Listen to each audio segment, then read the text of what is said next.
My uncle got dragged into a river by his guide dog and drowned. On the day of the funeral, the whole family beat that dog half to death. They beat it till it was yelping, broke its legs, and it still tried to run. I was standing right at the door, watching the whole thing. The dog came limping straight toward me. Everyone yelled at me to stop it, and I was gonna. But then I saw that dog had tears in its eyes. I don't know why, but I just couldn't do it. The whole family turned on me, got right up in my face screaming. I wanted to say, its legs are already broken. Just let it go. But I couldn't get the words out. Because my uncle was gone, he was never coming back. But after he died, that dog still showed up at the bridge every single day, just sitting there, waiting for its owner to come home. If you didn't know the story, you'd think this was some Hachi-type tale. Loyal dog waits forever. People who knew what went down couldn't stand the sight of it. They said it was like rubbing salt in the wound for the family. That bridge happened to be on my route every day. Every time I passed, it'd limp over and try to play with me. It had been raised in my uncle's house since it was a pup, so I knew it well. It had come up beside me and whimper, hoping I'd toss it some food, but how could I?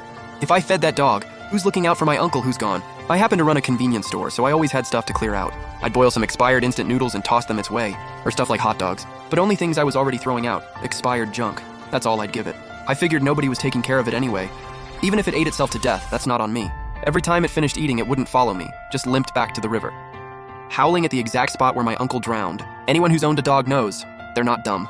They know how to put on a show. All I can say is, that dog was a real piece of work. Around that time, my warehouse was packed. I was doing inventory late into the night. By the time I was ready to head out, it was past 11 p.m. My shop wasn't far from home. When I got to the old bridge, the guide dog was still there at the entrance. The second it saw me coming, it started going off on me. And not regular barking, aggressive. I walked toward it and said, "Ball, get out of the way." And it straight up snarled at me. Like if I got one step closer, it was gonna bite. That set me off.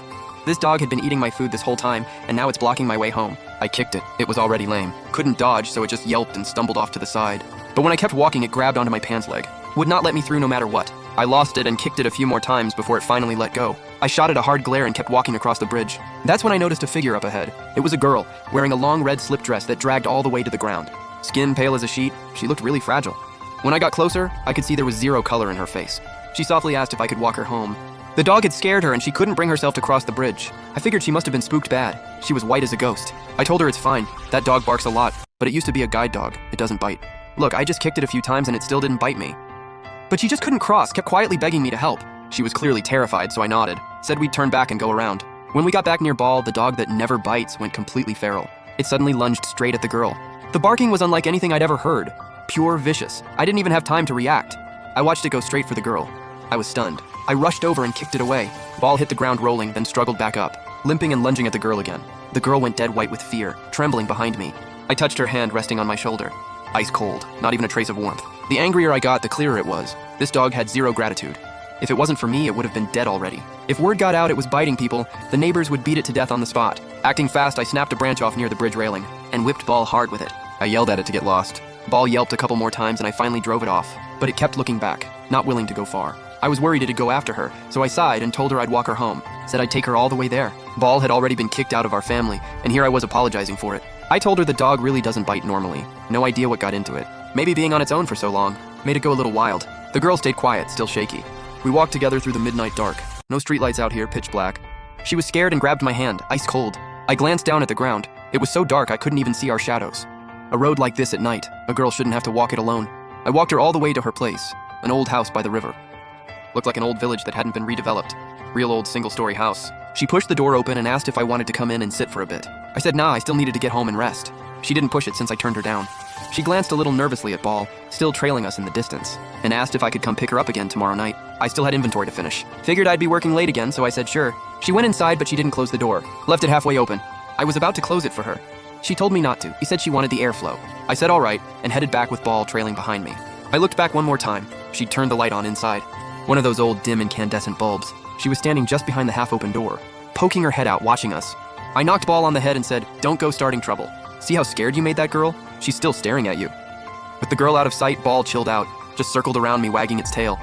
I knew it wanted food. I could only sigh. I wasn't even gonna feed it at first. Not after it snarled at me and blocked my way home. But seeing nobody was feeding it, I caved. I pulled 2 hot dogs from my pocket and gave them to it. Told it, "Don't you dare bite anyone again. Around here, a dog that bites people gets beaten to death." Went home, slept, and the next morning I spotted Ball by the river again on my way to work. It was wagging its tail and sticking its tongue out at everyone passing by. Not a trace of the aggressive dog from last night. Guess the old folks were right. Animals get mean at night.